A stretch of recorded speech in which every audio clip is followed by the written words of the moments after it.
Fans de Ludo, bienvenue au Renard Ludique. Allez, installez-vous confortablement et je vous propose de partir en chasse avec le jeu Beast. Ici, on va être sur un jeu asymétrique avec l'un d'entre vous qui va incarner la bête tandis que les autres vont jouer des chasseurs. Ça va être pour 2 à 4 joueurs et on sera sur des parties d'environ 1h, 1h30. Dans Beast, l'un de vous va donc incarner la terreur de la région et va devoir tuer un certain nombre de colons. Les chasseurs, quant à eux, devront traquer sans relâche cette dernière, poser des tours de guet, installer des pièges et renvoyer les invocations. Et plus les nuits passeront, plus vous pourrez améliorer votre arsenal en débloquant de nouvelles capacités. Allez, on commence à se préparer à la traque. Donc pour ce qui est de la mise en place, vous allez tout d'abord choisir un contrat, qui est une sorte de scénario. Et vous allez installer le plateau de manière à faire apparaître la face indiquée sur le contrat. Vous allez placer des animaux et des colons sur tous les lieux de la carte portant le symbole correspondant. Et vous allez révéler 3 cartes équipement et capacités bestiales. Le joueur qui va incarner la bête va en choisir une parmi 6. Il va alors récupérer son plateau, ses pions et ses invocations. Il prendra également le plan et les cartes de déplacement. Le reste des joueurs choisit un chasseur à incarner parmi 6 en prenant son plateau et son pion. Et à noter qu'à 2 joueurs, le chasseur va incarner 2 personnages. Chacun prend ses cartes compétences qui lui sont associées, et vous terminerez les mises en place propres à chaque contrat. Et là, vous êtes prêt à démarrer la partie. Une partie de Beast va se dérouler en un nombre de manches qui est déterminé par le contrat que vous avez choisi en début de partie, sachant que chaque manche va être décomposée en 3 grandes phases. Vous aurez tout d'abord une phase d'aube où vous allez drafter des cartes actions, une phase de jour où vous allez justement effectuer vos actions, et vous allez terminer avec une phase de nuit où vous allez vous reposer, vous améliorer, etc. Et si le contrat le permet, vous allez ensuite enchaîner sur une nouvelle manche. Tout d'abord, il faut savoir que la bête va démarrer au centre du plateau et va pouvoir effectuer 2 déplacements en jouant 2 cartes déplacement. On verra comment gérer ça juste un peu plus tard. Et à la suite de cela, chaque chasseur va placer son pion personnage sur l'une des colonies du plateau. Durant la première phase qui est l'aube, vous allez drafter des cartes actions que vous pourrez justement utiliser lors de la deuxième phase. En fonction du nombre de joueurs, vous allez distribuer un certain nombre de cartes à chacun, puis vous allez en garder et le reste sera passé à votre voisin de gauche. Vous allez répéter ce processus jusqu'à ce qu'il n'y ait plus de cartes. Et à noter que sur ces cartes actions, vous avez 2 encadrés. Celui du haut sera l'action du chasseur, tandis que celui du bas sera l'action de la bête. Et vous passerez ensuite à la phase suivante. Et durant le jour, vous allez pouvoir effectuer des actions en commençant par la bête. A votre tour, vous allez pouvoir effectuer une action. Alors soit vous allez pouvoir jouer des cartes, soit vous allez pouvoir passer, mais seulement si vous êtes le joueur avec le moins de cartes en main, ou bien vous allez pouvoir fuir, c'est-à-dire défausser une carte pour vous déplacer d'un lieu.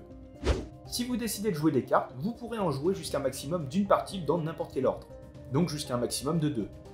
Certaines cartes vous demanderont de payer un coût en jeton rancune, indiqué à côté du symbole, et d'autres nécessitent que votre personnage se trouve sur un type de terrain particulier, indiqué sur la carte. Et parmi les actions que vous allez pouvoir faire, vous pourrez vous déplacer. Si vous incarnez la bête, vous ne déplacerez pas votre jeton, mais à la place, pour chaque déplacement, vous allez poser une carte déplacement. Et votre pion bête représente juste le dernier emplacement connu des chasseurs. Et pour vous aider à vous repérer, vous pourrez utiliser le plan en déplaçant le petit marqueur. Concernant les chasseurs, vous déplacerez tout simplement votre pion sur le plateau autant de fois qu'indiqué sur la carte.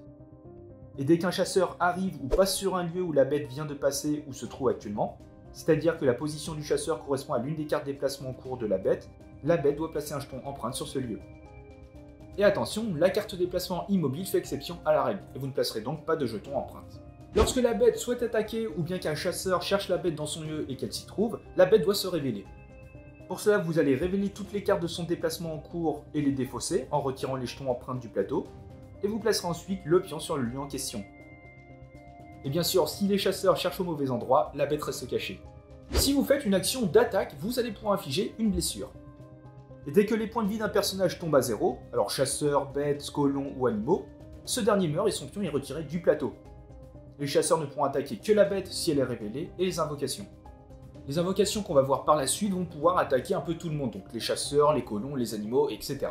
Si la bête meurt, la partie se termine immédiatement sur une victoire des chasseurs, sauf si le contrat précise le contraire. Et lorsqu'un chasseur meurt, ses cartes équipement et ses jetons rancune sont défaussés après avoir retiré son pion du plateau. Si le chasseur a été tué par la bête, cette dernière va gagner un jeton rancune et va prendre une carte action au hasard dans la main du chasseur.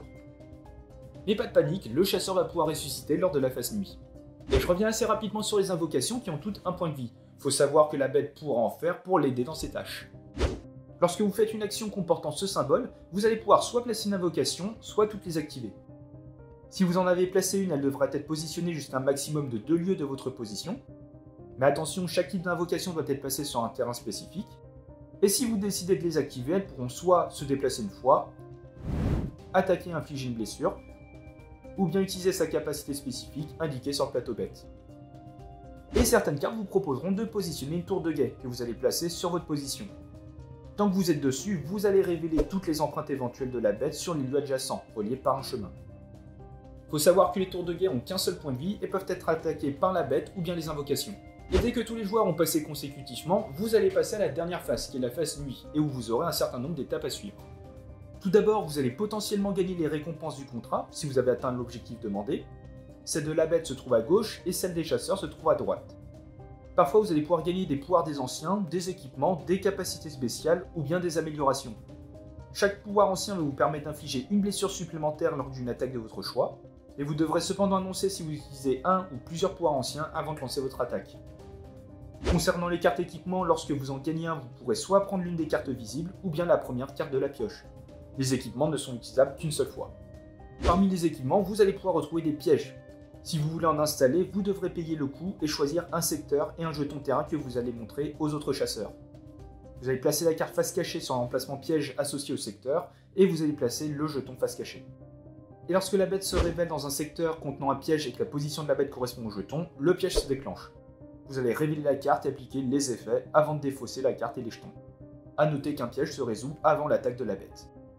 Enfin, les cartes bestiales, lorsque la bête en gagne une, un peu comme les cartes équipement, vous pourrez soit prendre l'une des cartes visibles ou bien la première carte de la pioche. Une fois que vous avez gagné les récompenses du contrat, vous allez devoir défausser les cartes actions que vous avez en main.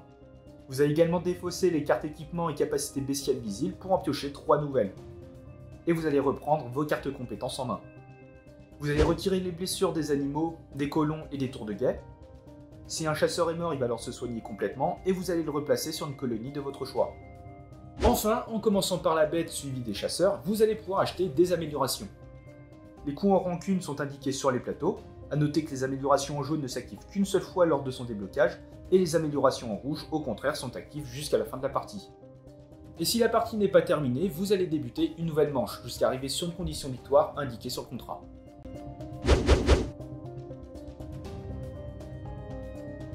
Et voilà, c'est la fin de cette vidéo, donc désormais vous n'avez plus qu'à partir à la chasse. Si le jeu vous a plu et que vous souhaitez soutenir la chaîne, n'hésitez pas à utiliser le lien qui est en description. Et comme d'habitude, vous pouvez très bien laisser un petit pouce bleu, commenter et vous abonner, ça nous fait toujours plaisir. Et sur ce, on se retrouve dans une prochaine vidéo. Ciao!